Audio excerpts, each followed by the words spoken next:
¿Sabes qué establece la nueva ley de amparo? ¿Cuándo entró en vigor y cuáles son sus ventajas? Sobre esto hablaremos hoy con los asesores jurídicos federales. Mi nombre es Mari Carmen Aguilar Arangó y esto es Te Defendemos, un programa del Instituto Federal de Defensoría Pública. Bienvenidos.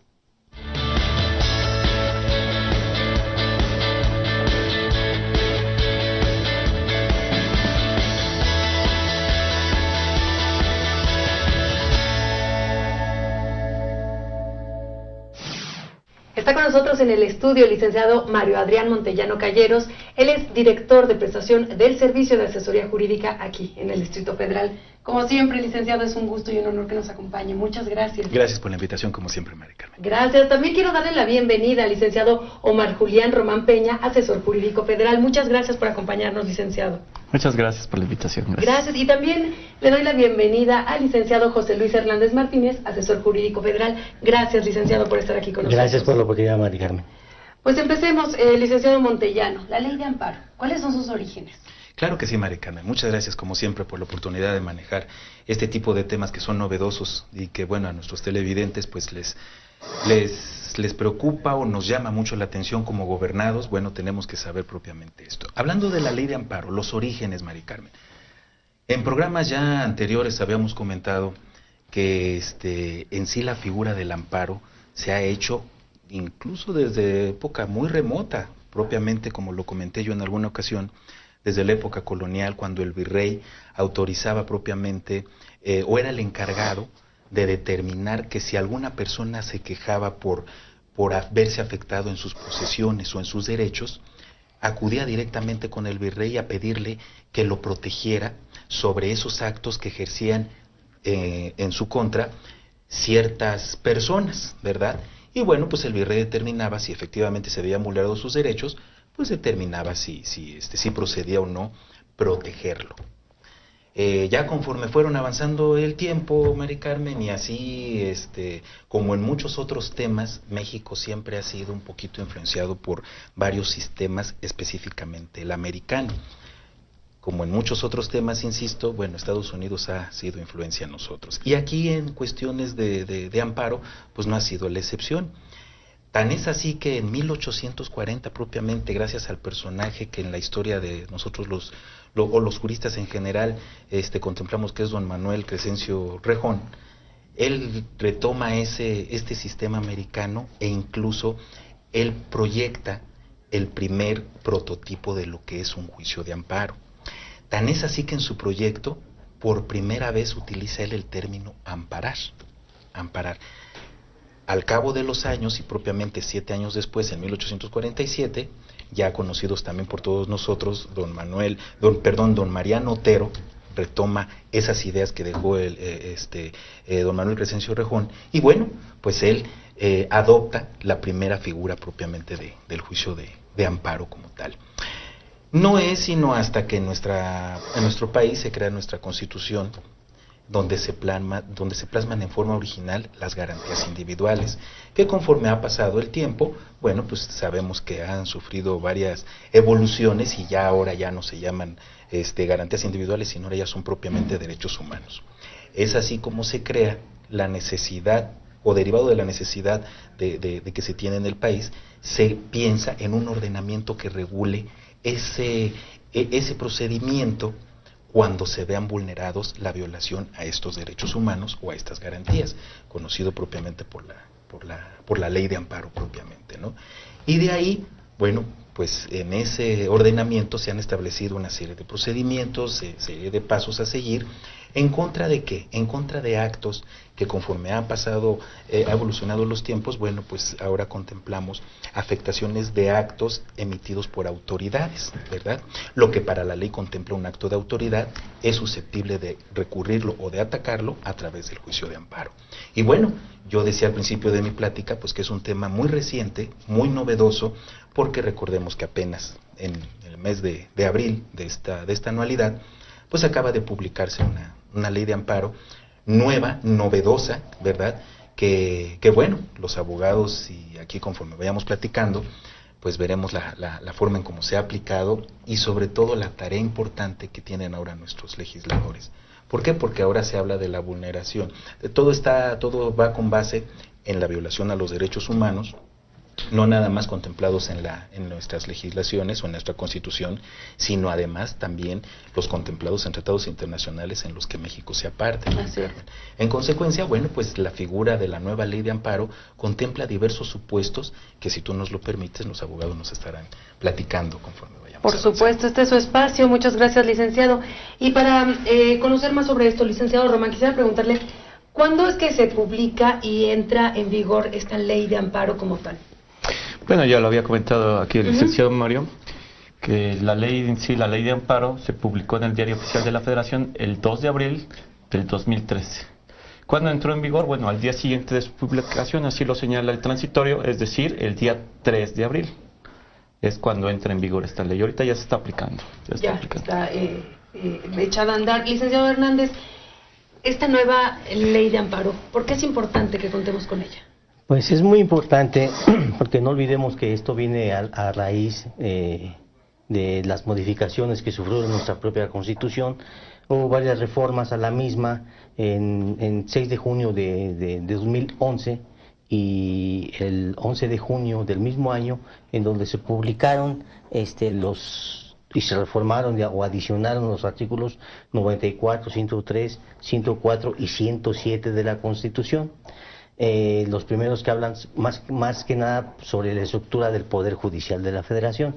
Entonces, el 11 de junio de ese mismo año también fue reformada la Constitución en cuanto a que, más que nada, se le cambió, ya no se habla de garantías individuales, sino de derechos humanos, y la forma en que la propia Constitución va a garantizar esa protección a los derechos humanos.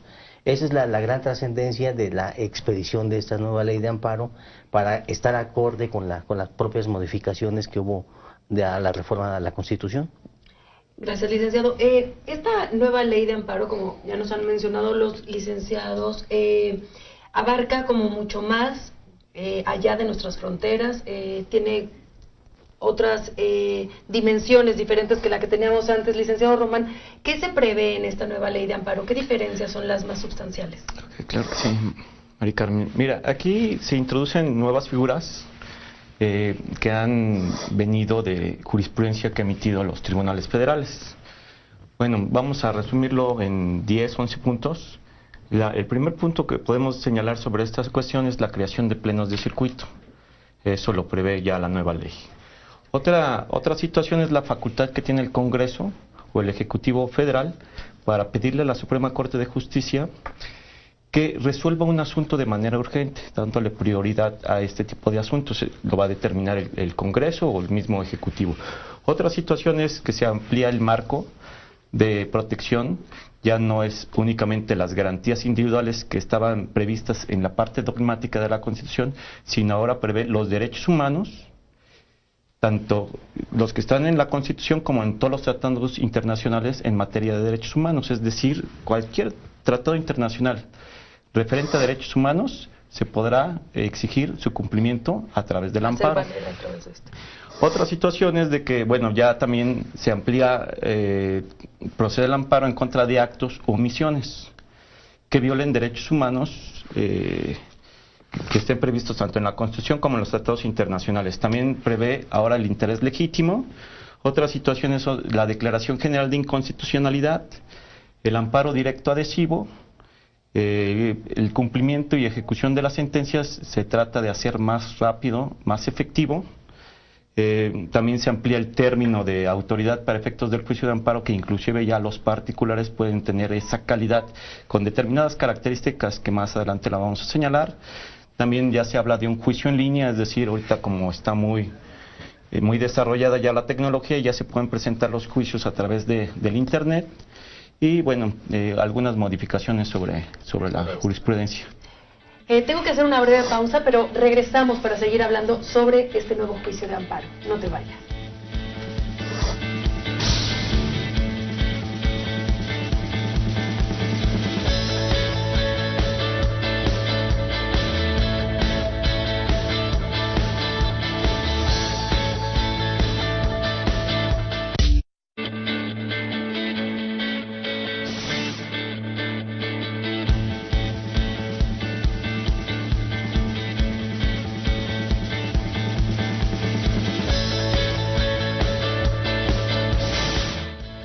bueno que siguen con nosotros, a quien te defendemos.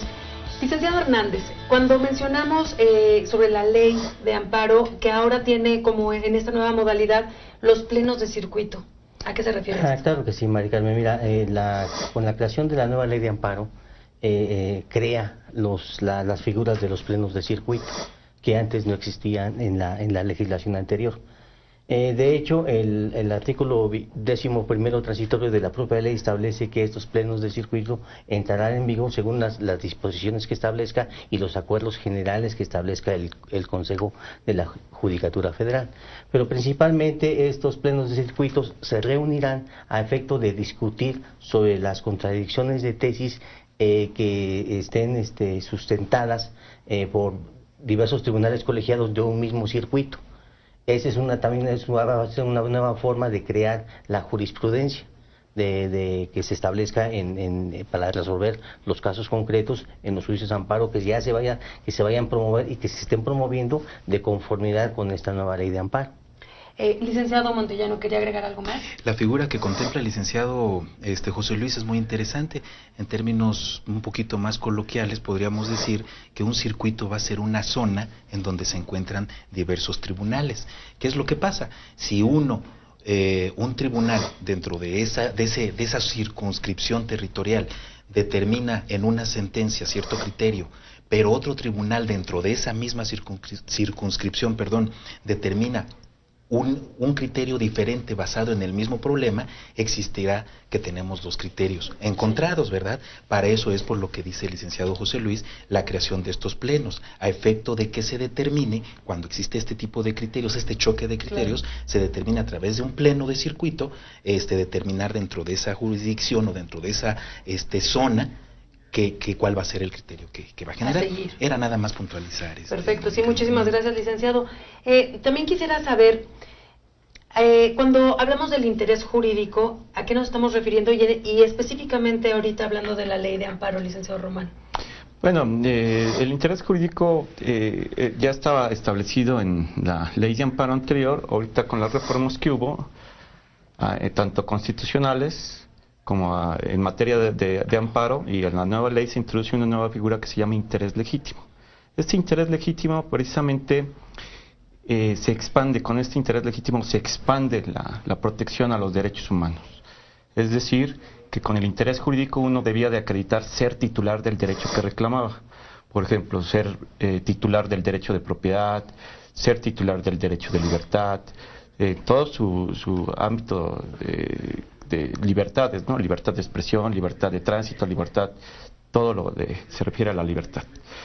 Ahora, con el interés legítimo no necesariamente debo de acreditar ser titular de ese derecho, sino que si yo me siento afectado, yo puedo presentar un amparo, por ejemplo, cuando una autoridad omita realizar alguna situación para sancionar, por ejemplo, una empresa que esté contaminando un río, que esté contaminando el medio ambiente.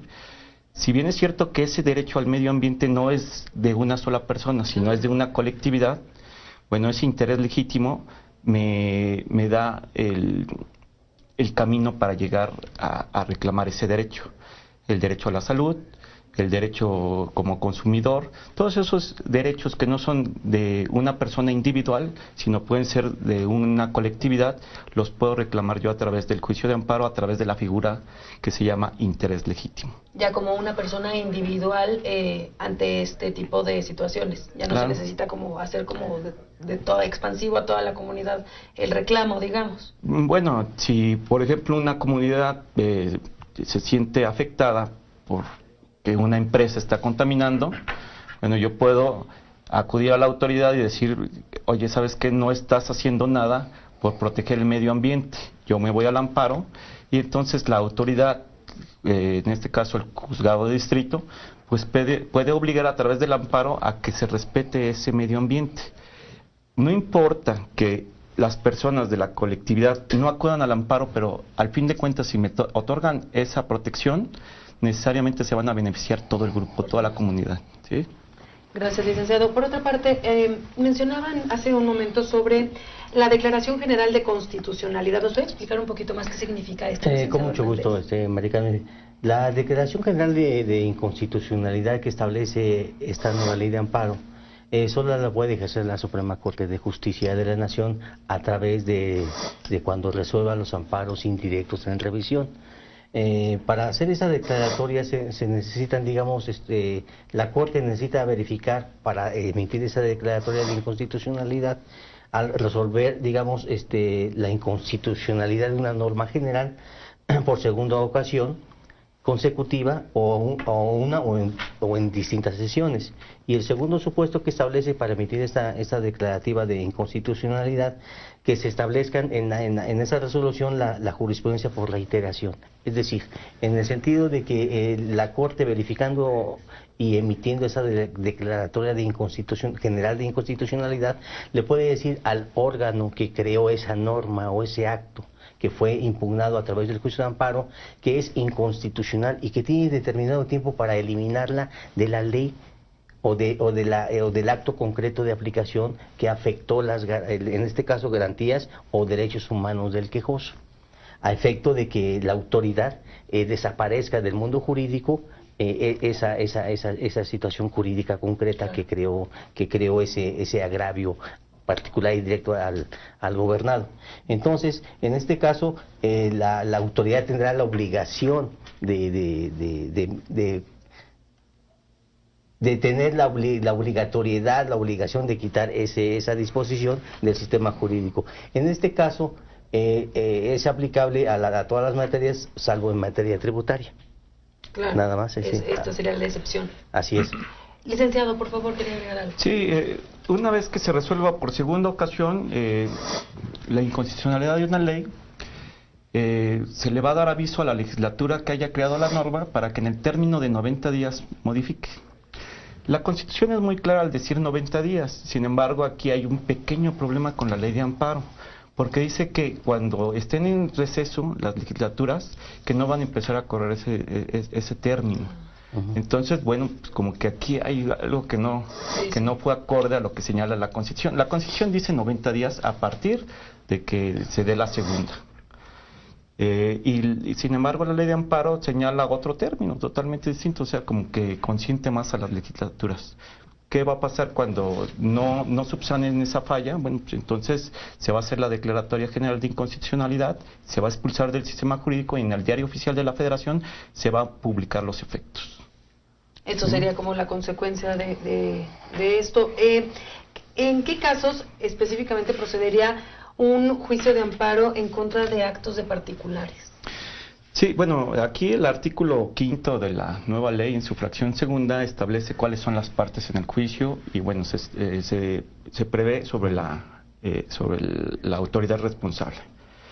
Y bueno, dice, entre otras cosas, tendrá tal carácter con independencia de su naturaleza formal la que dicta, ordena, ejecuta o trata de ejecutar el acto que crea, modifica o extingue situaciones jurídicas. A los efectos de esta ley, los particulares tendrán la calidad de autoridad responsable cuando realicen actos equivalentes a los de la autoridad que afecten derechos en los términos de esta fracción. ¿Qué quiere decir? Yo puedo poner un ejemplo, vamos a suponer los verificentros, que si bien es cierto no son autoridades, pero realizan actos de autoridad, porque cuando uno va con su vehículo, quiere verificar, pues simplemente no se lo permiten. ¿Por qué? Bueno, porque tengo yo infracciones o porque no he pagado la tenencia. Bueno, pues yo considero que se puede aquí ubicar en ese supuesto. Hacen actos de autoridad porque pues, al prohibirme esa situación, claro, las consecuencias van a ser de que en el momento en que no verifique, me van a detener, me van a cobrar una multa precisamente por haberme dado la negativa a verificarlo. Seguimos hablando sobre esto en un momentito. Tenemos que hacer una pausa. Continuamos, no se vayan.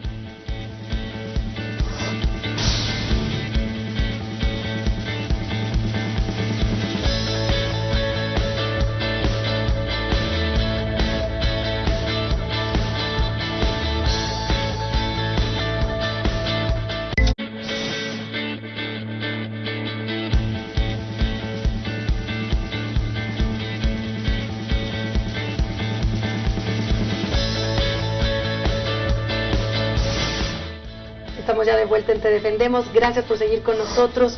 Licenciado Hernández, ¿cómo es que se tramita un juicio de amparo en línea? Anteriormente, con la ley de amparo que se fue derogada o fue abrogada, nada más existían los juicios por escrito. Ahora el legislador federal estableció que en virtud de los avances tecnológicos electrónicos también es posible promover la demanda de amparo, interponerla mediante el sistema en línea. Es decir, mediante para tener acceso a ese sistema necesitamos tener primero una firma electrónica para poder accesar precisamente al sistema electrónico del Poder Judicial de la Federación. Esa firma electrónica producirá los mismos efectos que la firma autógrafa para promover, para realizar, para desahogar vistas, para presentar escritos de término, etcétera, ¿no? Entonces, ese es lo que se establece el juicio de amparo en línea, es lo que quiere decir el juicio de amparo en línea. Para poder tener digamos, la firma electrónica, se necesita tener una serie de requisitos para accesar y tener y obtener esa firma. Aquí el licenciado Omar es el que está un poquito más avesado sobre el sistema de la firma electrónica del juicio en línea, que nos podrá un poquito abordar más sobre la situación concreta, ¿no? Gracias. Sí, bueno, este juicio en línea tiene como finalidad, bueno, hacer más ágil, porque a veces las distancias que existen aquí en esta ciudad con el tráfico y todo, pues a veces complica un poquito el traslado, presentar las promociones, notificarlas y todo eso. Entonces se crea este juicio en línea. Eso no es novedoso, eso ya está en el Tribunal Federal de Justicia Fiscal y Administrativa, en los juicios contenciosos, que ha tenido mucho éxito esa situación. Es decir, desde un lugar muy apartado se puede llevar el juicio en línea. ¿Qué pasa? Bueno, pues uno al momento de presentar la demanda elige cómo lo quiere tramitar, si en la vía ordinaria o en la vía por internet, ¿no? Bueno, ya después, si yo opto por llevar el juicio en línea, bueno, pues la autoridad está obligada a llevarlo de esa forma. Todas las promociones que yo vaya a presentar se van a se van a escanear, digitalizar, igual las pruebas se van a digitalizar y se van a enviar a través de un archivo, a través del correo. Pero ¿cómo me voy a autentificar? Bueno, pues a través de la firma electrónica avanzada. También cuando yo opte por esa situación me deben de dar una contraseña de usuario, y esa es la que me va a permitir ingresar al expediente. Claro. Las 24 horas del día y los 365 días yo voy a tener acceso al expediente. ¿Qué voy a ver en el expediente? Bueno, pues todas las promociones, todas las pruebas, todo lo que presentó la autoridad. Aquí todavía no se implementa en sí el juicio en línea, porque uno de los artículos transitorios de la nueva ley, creo que es el 11º, señala que entrará en vigor este sistema 90 días después de su publicación, mediante reglas que emita el Consejo de la Judicatura. Realmente no es muy novedoso esta situación, insisto, porque ya también el Poder Judicial ya tiene experiencia en este tipo de asuntos. Inclusive ya se manejaba esto a través de una figura que se llama FESE, que es firma electrónica de seguimiento de expedientes. Esto ya uno entra a la página del Consejo de la Judicatura y ahí da los requisitos. Un acuerdo general emitido por el Consejo de la Judicatura señala cuáles son los documentos y los requisitos que se deben de presentar para esta situación. Una pregunta sobre esto, licenciado. Ante esta nueva ley de amparo, aunado a la posibilidad de llevar el juicio en línea, los tiempos se han reducido, porque era una demanda más o menos común, ¿no? El que los tiempos eran muy tardados en este tipo de asuntos. Bueno, el juicio de amparo siempre ha sido un juicio sumario, porque únicamente al momento en que se presenta la demanda se señala ya la fecha de la audiencia constitucional, y allí en la audiencia constitucional aparentemente se debe de resolver el asunto. Sin embargo, bueno, por las cargas de trabajo, por la complejidad de los asuntos, bueno, pues a veces se complica esta situación. También otro problema que era muy tardado era el cumplimiento de las sentencias. Entonces, bueno, el artículo 105 de la ley anterior preveía 24 horas para el cumplimiento de la sentencia. Comúnmente nunca se respetaba ese término y pasaban años y años y no se podía cumplir. Ahorita con la nueva ley de amparo introduce una nueva figura o varias figuras, que inclusive ya hay sanciones más severas. Como cuáles, bueno, está de que a las autoridades responsables pueden ser destituidas de su puesto, inclusive denunciadas penalmente. si no dan Sí. cumplimiento oportuno a esta sentencia. Exactamente. Licenciado Hernández, por otra parte quisiera preguntarle en qué consiste el amparo adhesivo, qué es, cómo se tramita. Claro, bueno, el amparo adhesivo es el sistema que establece la nueva ley de amparo a efecto de verificar ciertas violaciones que el quejoso expone en su amparo. Es decir, si en un juicio de amparo el quejoso principal, digamos, el que se duele del acto reclamado, digamos, tiene una sentencia favorable, el tercero, que también tiene el interés de que subsista ese acto reclamado, puede adherirse, digamos, al amparo, sosteniendo la legalidad, en principio, de la resolución que impugna el quejoso en lo principal, a efecto de que el tribunal colegiado verifique todas esas violaciones procesales que hubo, preparándolo desde que se inició, haciendo valer todas ese tipo de violaciones que hubo en toda la secuela del procedimiento, pero en el juicio natural, para que se hagan valer ante el órgano revisor. Por último, licenciado Montellano, casi se nos termina el tiempo. Quisiera pedirle una conclusión sobre este tema, pero además preguntarle rapidísimo, ¿qué pasa con los juicios que ya estaban en trámite antes de esta reforma? Antes de la reforma, todos los juicios que se llevaron a cabo en su momento van a continuar en la misma tesitura. De acuerdo a los artículos transitorios que nos establece esta nueva ley, Mari Carmen, nos dice que solamente aquellos asuntos que se inicien a partir del día siguiente de la publicación de la reforma son los que se van a sujetar al nuevo procedimiento, salvo aquellos asuntos que ya estén en ejecución de sentencia. Como decía el licenciado Omar, la idea es simplificar en cuanto a tiempos, ¿no? Y bueno, Mari Carmen, a fin de cuentas, es una figura que a todos nos debe de interesar. La ley de amparo contempla diversas cuestiones que el espíritu del legislador fue acortar tiempos propiamente en la tramitación del juicio.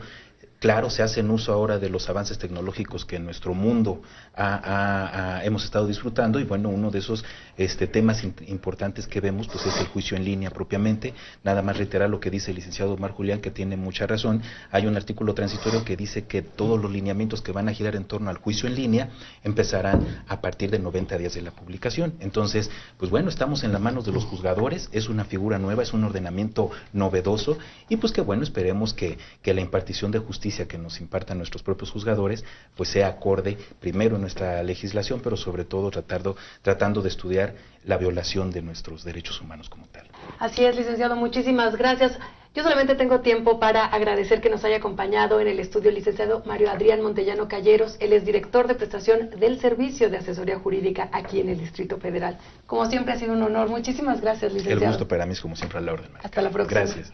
También quiero agradecerle al licenciado Omar Julián Román Peña, asesor jurídico federal, también que nos haya acompañado. Muchísimas gracias, licenciado. No, al contrario, muchas gracias por la invitación. Gracias, y también estuvo con nosotros el licenciado José Luis Hernández Martínez, asesor jurídico federal. Muchísimas gracias por su compañía. Al contrario, gracias. Mi nombre es Mari Carmen Aguilar Arrangol. Yo los espero aquí en la siguiente edición de Te Defendemos. Hasta entonces.